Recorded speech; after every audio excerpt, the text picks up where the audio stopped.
Happy Monday. Today is Monday, November the 16th, 2020, and today's daily Bible readings come to us from Psalm 83, 1 through 4, and then 9 through 10, and then 17 through 18, and then Judges 4, 8 through 24, Romans 2, 1 through 11, or you could have read Psalm 9, 1 through 14, and then Zechariah 1, 7 through 17, and I'm going to look at Zechariah because I want to talk about all the pretty horses, which is a great old song. Look it up, it'll make you cry.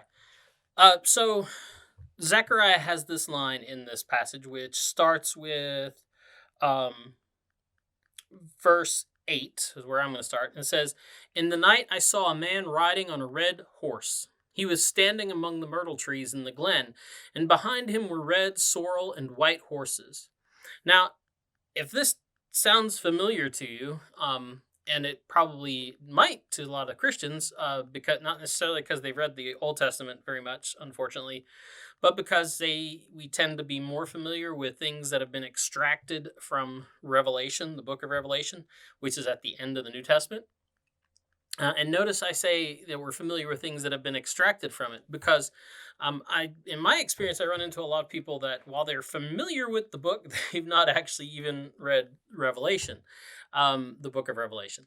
And if you're arguing with me about whether or not there should be an S on the end of it, anyway, but Revelation 6 borrows this language but we call it the Four Horsemen, right? You'll hear people all the time talk about the Four Horsemen of the Apocalypse. Well, John is making what we call an allusion back to Zechariah.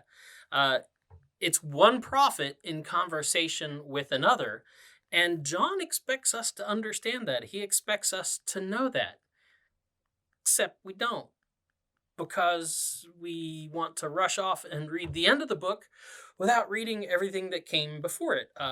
We tend to not want to put the work and the effort in.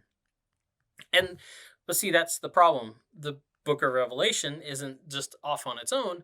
The book of Revelation is, in addition to being in conversation with the prophet Zechariah, he's in conversation with the entire scope, the entire canon of the Old and the New Testament.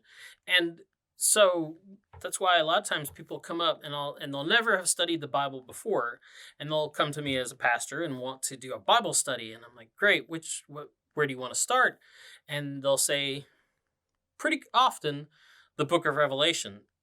And kudos, I encourage the enthusiasm, and especially in days like these, people really are interested in that kind of apocalyptic literature, which I don't know that you really want to go down that road right now. You might not want to hear what it has to say.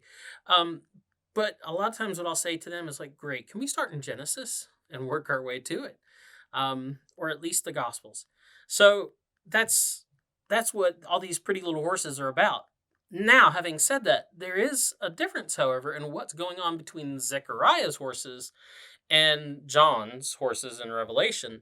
And it's the difference between scouts and soldiers. So in this portion of Zechariah, these are horse scouts, right? These horses they've been sent out to reconnoiter the lay of the land, right? They're like military scouts. They've gone out to look around, to see what's what, to find out what's what, and then come back and report to God on what they saw. And that's exactly what they do. And they ask God this question, like, what about Jerusalem? We've seen, everything's peaceful, but we've seen everything that the nations are doing and how wicked they are and how they treat Jerusalem. And what about that? And God's like, you know what? I'm going to do something about that. Don't worry, I will do something about that.